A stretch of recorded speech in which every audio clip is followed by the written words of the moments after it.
At 10 a.m. Ankara time on April 2, 2026, Turkish President Recep Tayyip Erdogan addressed the Grand National Assembly in a session that had been called with 6 hours' notice, the minimum required under Turkish constitutional procedure for an emergency parliamentary address. The speech lasted 14 minutes. It covered 4 decades of Turkish grievances with NATO, the alliance's failure to support Turkey during the 2016 coup attempt, the continued American support for Kurdish forces in Syria that Turkey considers a terrorist organization, the F-35 exclusion that followed Turkey's purchase of Russian S-400 air defense systems in 2019, and most recently, the alliance's failure to prevent Israeli strikes on Muslim-majority populations and its unwillingness to pressure Israel over the Bushehr nuclear strike. The 14th minute contained one sentence that no NATO planner had ever seen in a formal address by a member state head of government.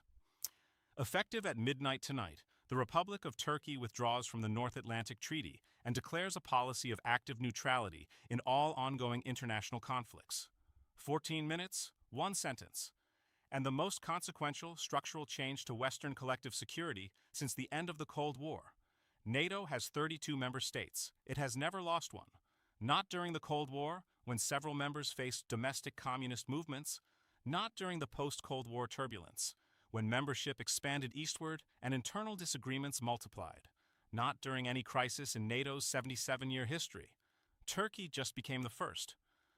To understand why this changes everything, not just for the Middle East conflict, but for the entire architecture of Western security, you need to understand what Turkey actually is within NATO. Because the public narrative of Turkey as a difficult, sometimes obstructionist member understates the extent to which Turkish geography, Turkish military capacity, and Turkish infrastructure are load-bearing elements of NATO's operational capability. Turkey controls the Bosphorus and Dardanelles Straits, the only maritime passage between the Black Sea and the Mediterranean. Under the Montreux Convention of 1936, Turkey has the right to close these straits to warships of non-Black Sea states in wartime. For NATO, this means Turkey's cooperation is the difference between the Black Sea being a NATO lake and being a Russian lake. Ukraine has received naval support partly because Turkey kept the straits open under the convention's wartime provisions. As of midnight tonight, Turkey is neutral. The Montreux Convention provisions for wartime closure now apply differently. The Black Sea calculation just changed. Turkey has the second largest military in NATO, 355,000 active duty personnel, 3,500 tanks, 1,000 aircraft. Its geographic position covers NATO's entire southeastern flank. The approaches to the Middle East, the Caucasus, and Central Asia. Every NATO operational plan that involves the Eastern Mediterranean, the Black Sea, or the Middle East has assumed Turkish basing rights, Turkish airspace access, and Turkish military cooperation as baseline conditions. As of midnight tonight, none of those baseline conditions apply, but the most immediate crisis, the one that is generating classified cable traffic between Washington and every NATO capital at volumes not seen since the Cuban Missile Crisis, is not strategic. It is physical. There are 50 American B-61 nuclear gravity bombs stored in 6 underground vaults at Incirlik Air Base in southern Turkey, 70 kilometers from the Syrian border. They are still there. To understand why 50 nuclear weapons on the territory of a country that just left NATO is the most urgent security crisis the United States has faced since 1962, you need to understand how the NATO nuclear sharing arrangement works and why the B-61s at Incirlik cannot simply be loaded onto aircraft and flown out tonight. The B-61 nuclear gravity bomb requires a specific aircraft to deliver it, one equipped with the avionics, the arming systems, and the crew training to handle a nuclear weapon. The aircraft at Incirlik that were capable of delivering B-61s were F-16s operated by the Turkish Air Force under NATO's nuclear sharing arrangement, and American F-16s that rotated through the base. As of midnight tonight, Turkish Air Force cooperation with American nuclear weapons procedures is suspended. The Turkish crews who maintain the dual-key arrangement, the requirement that both an American and a Turkish officer authorize any use of the weapons, are no longer NATO personnel. They are personnel of a neutral state. American aircraft can fly the B-61s out. This is the obvious solution. It is not a simple solution. moving nuclear weapons requires a presidential authorization, a specific security protocol called a Nuclear Weapons Movement Order, a ground convoy to transport the weapons from their underground vaults to the flight line, and security forces sufficient to protect the movement against any attempt to interfere with it. All of this must occur at an airbase that, as of midnight tonight, is on the territory of a country that has declared neutrality and whose government has not yet clarified whether it will facilitate or obstruct the removal of American nuclear weapons from its soil. President Erdogan's midnight announcement contained one additional sentence that the White House press release did not highlight in its initial summary. Turkey calls upon the United States to remove its nuclear weapons from Turkish territory within 30 days, in accordance with the principles of national sovereignty and nuclear weapons-free zone aspirations of the Turkish people. 30 days. Not tonight, not tomorrow, 30 days. That sentence is simultaneously a concession. Erdogan is not demanding immediate removal, which would create an immediate confrontation, and a deadline that constrains every American option for the next month. If you understand why a 30-day window to move 50 nuclear weapons from an airbase surrounded by political uncertainty is not actually a generous gift of time, subscribe right now, because what I am about to explain is the operational, legal, and strategic mathematics of a nuclear weapons extraction that has never been done under these conditions. Let me give you the numbers on what Incirlik actually represents to American and NATO operations. Incirlik Air Base covers 5,800 acres and hosts approximately 2,500 American military personnel. It has been a critical node in American power projection since the 1950s, used for U-2 reconnaissance flights over the Soviet Union, for operations in the First Gulf War, for the air campaign against ISIS, and most recently as a logistics hub for operations across the Eastern Mediterranean and Middlesex East. The base is not just a parking spot for nuclear weapons. It is a fuel hub. Incirlik holds approximately 60 million gallons of jet fuel in storage, which supports American air operations across the region. It is a logistics node. Cargo aircraft staging through Incirlik support operations in Syria, Iraq, and the Arabian Peninsula. It is a communications relay. Antenna farms at Incirlik carry signals traffic for American military and intelligence operations across 3 continents. As of midnight tonight, the American personnel at Incirlik are on the territory of a neutral state whose government has just told them their nuclear weapons need to leave in 30 days.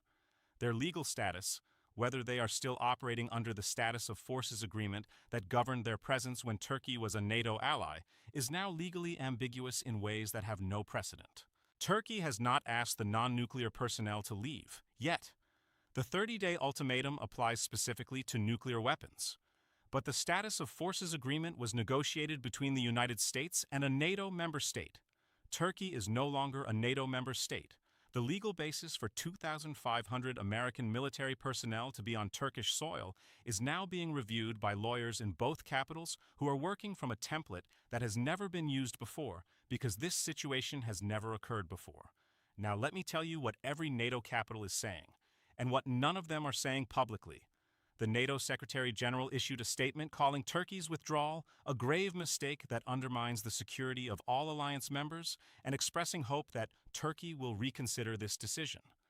The statement did not address the B-61s. It did not address Incirlik. It did not address the Bosphorus. It addressed none of the operational specifics because addressing them publicly would require admitting the extent of the vulnerability. The United States issued a statement confirming it had received Turkey's formal notification of withdrawal, expressing deep disappointment, and stating it was reviewing the implications for bilateral defense cooperation. The statement did not mention nuclear weapons.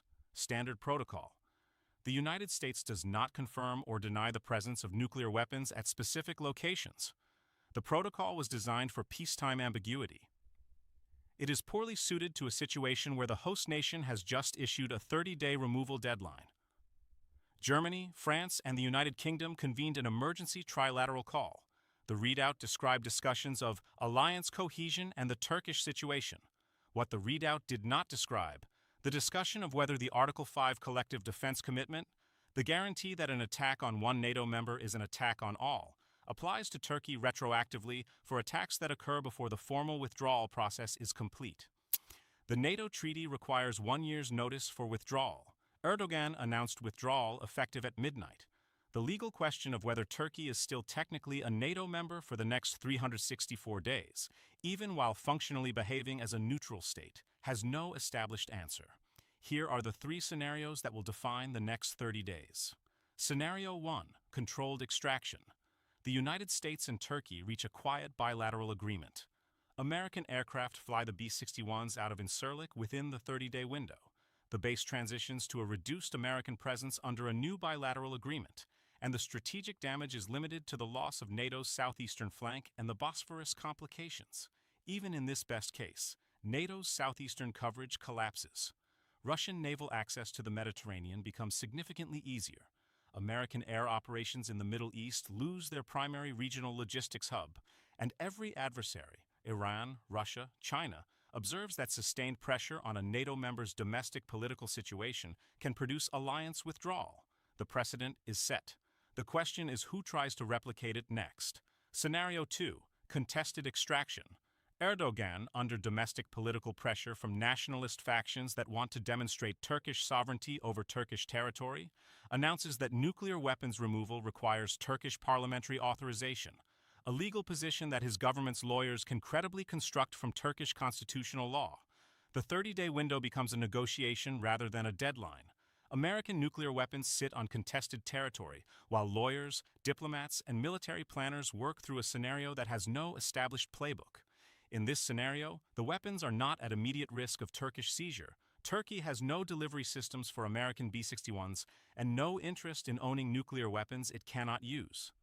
But the political leverage that 50 nuclear weapons on Turkish soil gives Erdogan over Washington is extraordinary.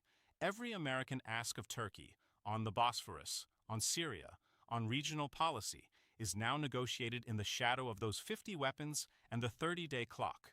Scenario 3. Erdogan accelerates the timeline. Domestic political pressure, or external pressure from Iran and Russia, who have strong incentives to see American nuclear weapons leave NATO's southeastern flank quickly and chaotically, causes Erdogan to shorten the 30-day window. He announces that Turkish sovereignty requires removal within 72 hours. American aircraft must execute an emergency extraction under time pressure in a deteriorating political environment from an airbase where the host nation's attitude toward the operation is uncertain. Emergency nuclear weapons extraction under political pressure, without full host nation cooperation, from a base 70 kilometers from an active conflict zone, is not a contingency that has been rehearsed. It is the scenario that American nuclear security planners have spent 40 years trying to ensure would never occur. Here is what you need to understand as we close. Turkey joined NATO in 1952, 3 years after the alliance was founded. It has been a member for 74 years. It controls the Bosphorus. It has the second largest military in the alliance. It hosts American nuclear weapons. It covers NATO's entire southeastern flank. And it just left. Not because of a military defeat, not because of an invasion, because a 14-minute speech by one man in one parliament on one morning was sufficient to trigger a withdrawal that no NATO planner had a playbook for. The 50 B-61s at Incirlik are the most visible immediate crisis, but the deeper crisis is structural. NATO's southeastern flank is open. The Bosphorus is now controlled by a neutral state. The logistics hub for American Middle East operations is on politically uncertain ground. And every adversary of the Western alliance is now calculating whether the Turkish model, sustained domestic pressure, a charismatic nationalist leader, a grievance list that the alliance never fully addressed, can be replicated in Hungary, Slovakia, or any other member state where similar political conditions exist. Turkey was NATO's most difficult member for 20 years. It turns out that a difficult member inside the tent is preferable to a neutral state outside it, especially when that neutral state sits between the alliance and everything that matters in the Middle East. 50 nuclear weapons, 30 days, 74 years of membership, 14 minutes to end it. Share this video, because the coverage will show you the diplomatic statements and the emergency meetings and the expressions of deep disappointment. It will not tell you that the B-61s at Incirlik cannot simply be loaded onto aircraft tonight. It will not explain the legal ambiguity of 2,500 American personnel on the territory of a state that is no longer a treaty ally. It will not map what losing Turkey means for the Bosphorus, for the southeastern flank, for 40 years of American Middle East basing strategy. They will give you the version where diplomacy produces a resolution and the alliance adapts and Turkey eventually returns to the fold. I just gave you the version where 50 nuclear weapons are on a 30-day clock. The playbook for this scenario does not exist, and the alliance just lost the member that was holding its entire southeastern architecture together. 14 minutes, one sentence, 74 years, and 50 reasons why the next 30 days are the most consequential in NATO's history.